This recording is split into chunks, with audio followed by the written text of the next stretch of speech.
Well, looks like today is going to be the rainiest day that we're going to see over the next several, and then also the coolest day that once we get the clouds out of here, things will really start to warm up.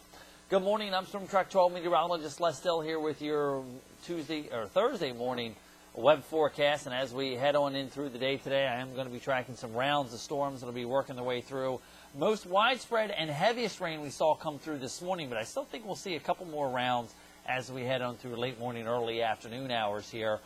All of them have the potential for some heavy downpours, maybe a damaging wind gust, not completely out of the question, and of course lots of lightning with them. After that, though, it's more of the sea breeze action that we'll be tracking with an isolated storm or two tomorrow, Saturday, maybe a slightly better coverage of storms in here on Sunday. But with that sunshine, though, we'll really start to heat things up. We'll be up near that 90-degree mark, and yeah, that's normal for this time of year. We normally should be into the upper 80s to near 90 degrees. Take a look at the rainfall over this morning, basically. Half inch in New Bern, over an inch and a half in Havelock. Also looking at close to 2 inches in Jacksonville over the last couple days here. So as we start August, let's go back and look at where we finished up with September, or July rather. We saw temperatures above average, about a 1.3 degrees above average. Average high temperature in New Bern was 89.6 degrees, almost 90 degrees. So it's slightly above the normal. We did see temperatures reach the 94 degrees on 2 days, the 18th and the 24th. That was our highest readings we saw of the month. And the morning of the 27th, nice, cool, refreshing. We got down to 67 degrees. So it was one of those mornings that all of us wish we could have before the humidity set back in.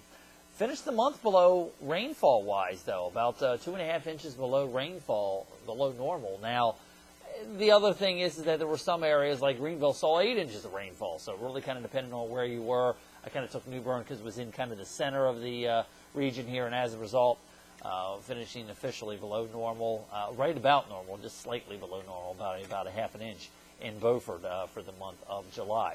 Here's my Storm Track 12 forecast for you for the day today. Clouds keep us only into the low to maybe mid-80s. That's going to do it. Well, storms will end by midnight, and then after that we'll start to clear things out. Could allow for a little bit of light patchy ground fog early tomorrow morning. That is possible. Temperatures into the low to mid-70s, and then for the day tomorrow, sunny and hot, back up near 90 degrees. Mid-80s at the beaches with, again, maybe an isolated storm along the sea breeze front, but that's really all we're really looking at here. All right, here's our setup. We are tracking a cold front working its way through the area. Kind of two cold fronts, really. One coming through Tennessee, the second main push coming through Illinois and Indiana, and it's north of that. That's where the high pressure is located, bringing some of that cooler, refreshing Canadian air with it. And that's what will eventually get in our pattern here over the next couple days. Meanwhile, an upper-level disturbance at the jet stream level is tracking to the east here this morning. That's what's responsible for the heavy downpours, and as you can see on future track, that's where the most widespread and heaviest rainfall is for the remaining part of our day. We're seeing that this morning. But still, a couple rounds of showers and storms that could have some heavy downpours in here around noontime, extending into the early afternoon hours here, and then eventually that drier air does start to work in.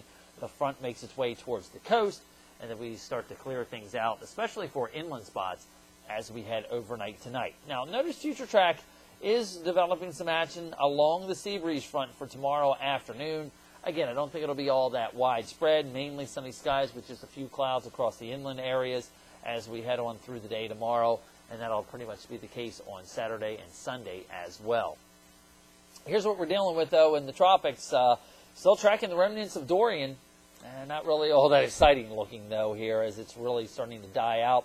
Meanwhile, we are watching a couple waves coming off of the African continent, but I got to tell you what, they are really ingesting a lot of dry air, and as soon as they come out into the ocean, they're pretty much dying.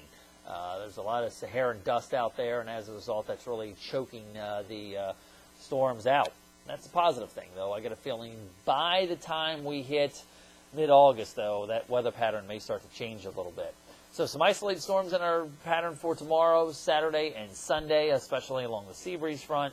Still looking for maybe an isolated storm on Monday, but lots of sunshine around, temperatures remaining on the hot side into the mid to upper 80s, if not even near 90 degrees.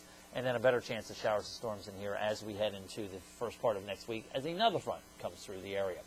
Have yourself a good Thursday. I'm Storm Track 12 meteorologist Les Still.